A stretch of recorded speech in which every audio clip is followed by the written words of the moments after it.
Monday Night Raw, Monday Night Raw, Monday Night Raw. Crazy how Monday Night Raw was 10 times better than WrestlePalooza. But overall was a okay show. It was okay, man. We had like the story building up with Jey Uso by him trying to capture the world title or either the WWE title. Either or, he want to be on the top of the food chain in the WWE. New Day back in the ring with the War Raiders. Stephanie Valkyrie celebrating. Bayley don't know which side she want to contribute to. So we had a lot of things happening tonight, man. Also the Asuka anime story with the Kabuki Warriors, you know what I'm saying? Io Sky, Rhea Ripley. Y'all know, if you heard one of my the anime title that I had for one of the Raws, you know what I'm saying? Y'all know the anime story with this. But anyway, I be the main event. Welcome to the main event. This is the most unhinged wrestling podcast on YouTube. Hit that like button. Subscribe to the channel if you're new. This is your Monday Night Raw review. Cody Rhodes kicks off the show tonight. He kicked off the show. Before he could say, he said a couple things. Then Seth Rollins came. He pulled up on him.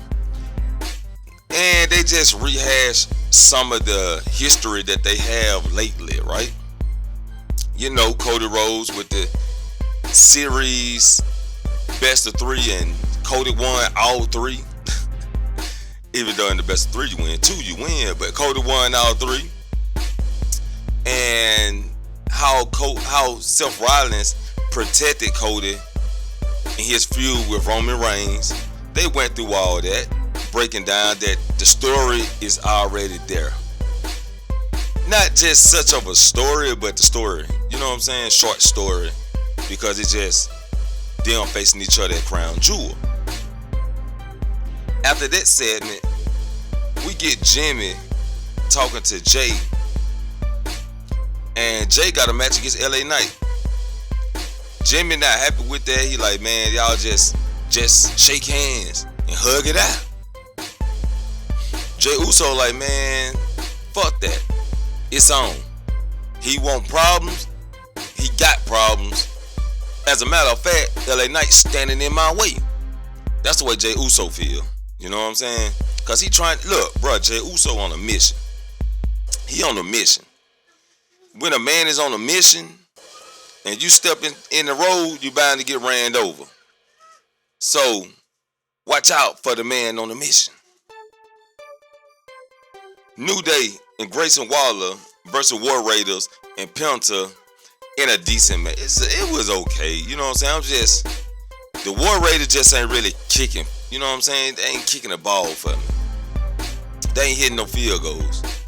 So I think Ivar was doing better without Eric.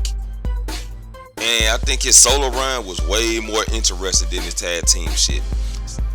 Anyway, they often say the new Raiders. The War Raiders and Penta picks up the win over the New Day and Grayson Waller. Grayson Waller looked like a damn idiot too, but on top of that, we'll talk about this. Dawn was talking to Finn Balor about Rusev and needed some help. And they was, gave him some feedback about, I thought you said you didn't need no help. What happened to the El Grandes that were helping you? Why do you need us? And he was like, cause we the Judgment Day. So now we feed into Dom just being in the Judgment Day to use them when he need them. But Roxanne and Raquel talked JD McDonough into taking the match with Rusev for Dirty Dom. We'll break that down later.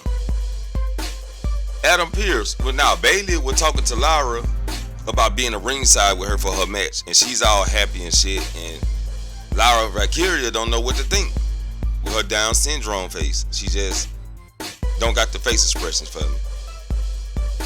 Adam Pearce calls out Stephanie Valkyrie to celebrate and to talk about Crown Jewel.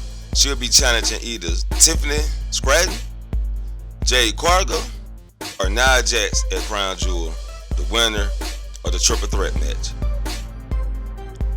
We also got a John Cena and Brock Lesnar video package. Just to recap some things with John Cena. Stephanie Valkyria runs into Nikki Bella backstage. They hug it out. Rhea Ripley, she says, you know I'm still coming for the title, Stephanie. And Nikki and Stephanie walks off. Asuka pulled up. Her and Rhea Ripley got the trash talking. Rhea Ripley challenged Asuka to a match. We get the match with Bayley versus Roxanne Perez. And my girl Roxy took the pin tonight. She took the pin. I thought we were supposed to be building up talent. But obviously, we got to tell the story with Bayley and Lyra Valkyria by inserting Raquel and Roxanne, which are two women who should be on top of their game right now. Two women who should be handling business right now.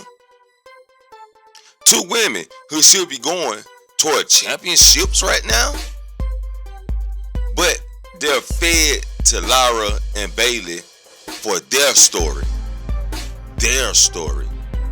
We could have used some upcoming people from NXT to further their story. Why put down Roxanne and Raquel in this feud? Now Bayley gonna go full blown heel on Lyra, I guess, when they do a tag match against the Judgment Day. But we'll see. Cause I'm thinking Bayley just need to fuck this talking to yourself. Fuck this hearing voices in your head. Fuck this going back and forth with yourself. Let's get a more vicious, more serious role model, Bayley. Let's get that. Jimmy talked to Cody and tell Cody to talk to Jey Uso for him, see what's going on. Then we get the match with JD McDonough with Dirty Dom ringside versus Rusev. JD was surviving Rusev, but he didn't survive. In the end, he got put in the camel clutch. Dirty Dom was coming. He got on top of the ring. He was about to get in and attack Rusev from behind, but he froze up.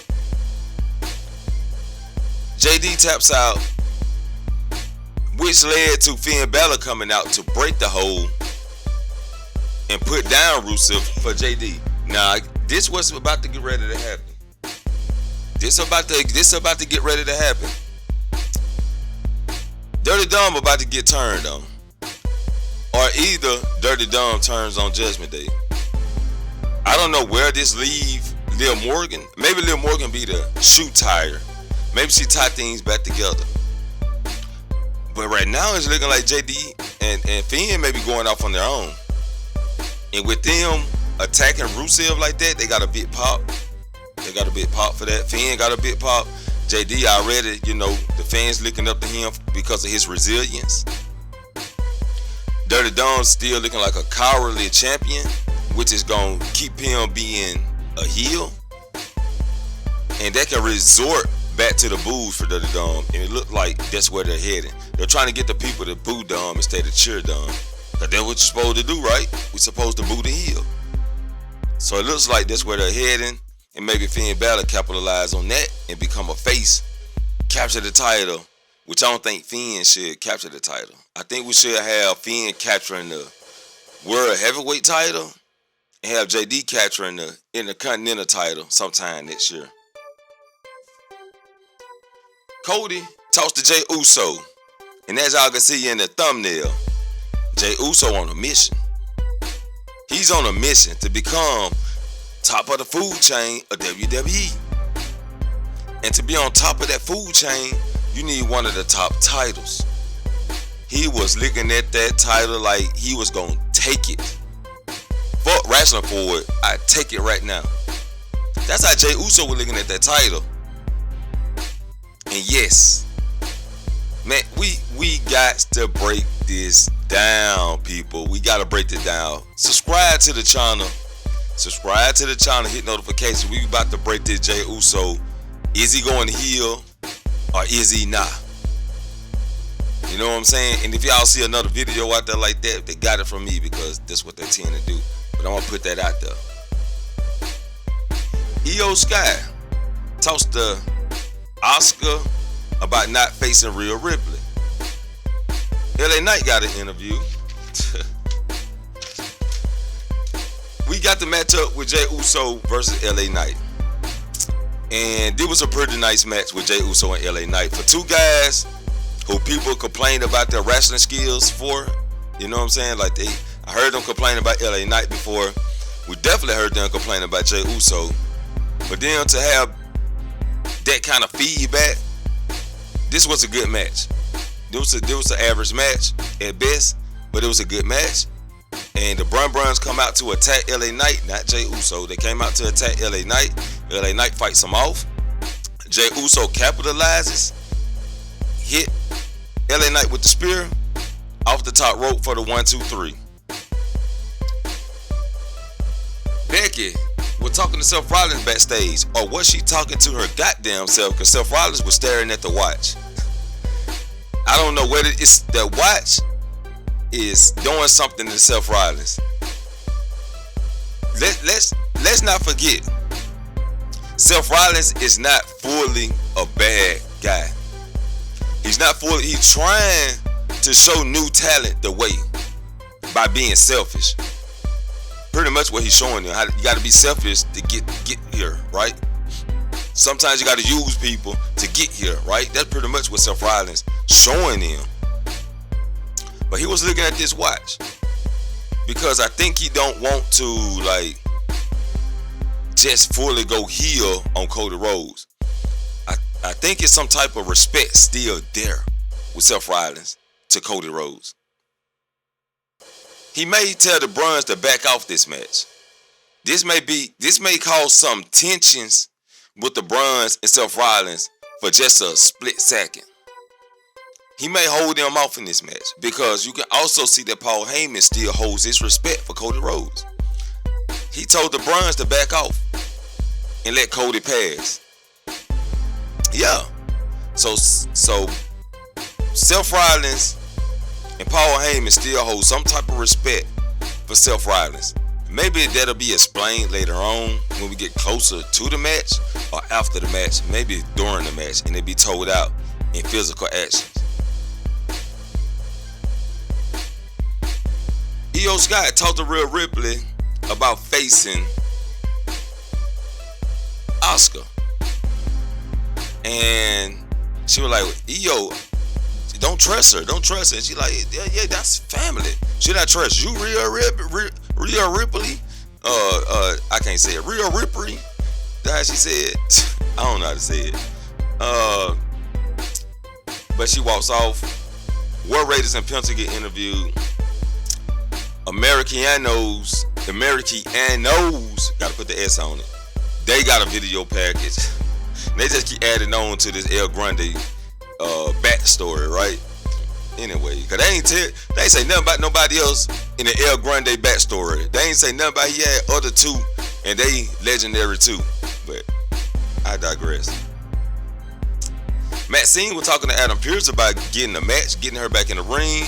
Natalya wasn't with her, and she wanted to do it on her own. And Adam Pearce said he'll look into that right before AJ Styles and Dragon Lee pull up and say they want to match with the El Grandes. And don't hire any more El Grandes because we got enough on our hand as it is. Boy, this session was crazy because AJ Styles was like, I don't know which two. You the one hired them. You pick them. So we'll get that tag match next week. Then we get Asuka versus Rhea Ripley in the main event. And Rhea Ripley hasn't been hit this hard in a while. Rhea Ripley hasn't had a match like this in a while. I mean, Io Sky gave it to her, but she didn't give her what Asuka gave her, right? She didn't get that ass whooped in a while. And Rhea Ripley took it under the chin. Asuka was putting the Oscar on her ass, man. I'm glad that they gave this match some time to breathe. I'm glad Asuka got time to shine in the ring. And I'm glad that Asuka is taking advantage of being one of the top heels right now. She's really taking advantage of it. And That's a good thing. That's a good thing. Because people need to be reminded who Asuka is, what Asuka stands for, what Asuka have done in WWE. And she showed it right here to Rhea Ripley. The only thing where Asuka fucked up at is she wanted Kairi Sane to get a piece of the pie. She wanted Kairi Sane to prove her self-worth to her. Right? So she got Rhea Ripley in position where Kairi can still on her. Kairi hesitated. They gave Rhea Ripley time to block the punch. Asuka went in for the kill, ended up knocking Kairi Sane off the top ropes, off the side of the ring. Rhea Ripley rolled her up for the 1, 2, 3. And guess what? Rhea Ripley actually had to roll her up for the 1, 2, 3 because Asuka wasn't going. She wasn't fucking going. Yeah, good match. That was good shit. That was some good shit. In that match, Triple H, you did give me some cocaine.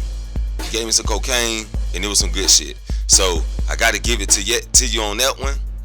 Even though that was pretty much the biggest thing on this show, the rest of the show was decent, way decent than WrestlePalooza.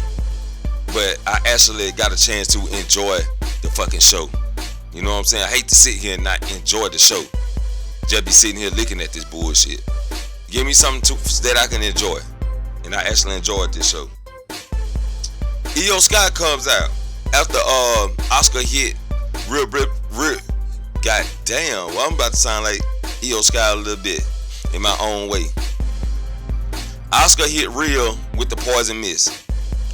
Got her all blued up, you know what I'm saying? Looking like Annihilator. Either it was gonna be now or later for her ass, and it was now. So she blew her ass up. Kairi Sane came in, got some licks in. Io Sky comes out, and Asuka crying. She doing a fake cry. Oh, I'm so sorry, Io. I'm sorry that I gotta pimp slap your motherfucking ass. Yeah, that's what I'm sorry for. So Asuka turns on Io Sky. Kairi Sane alongside, she didn't want to do it, but she had to put them hands on Io Sky.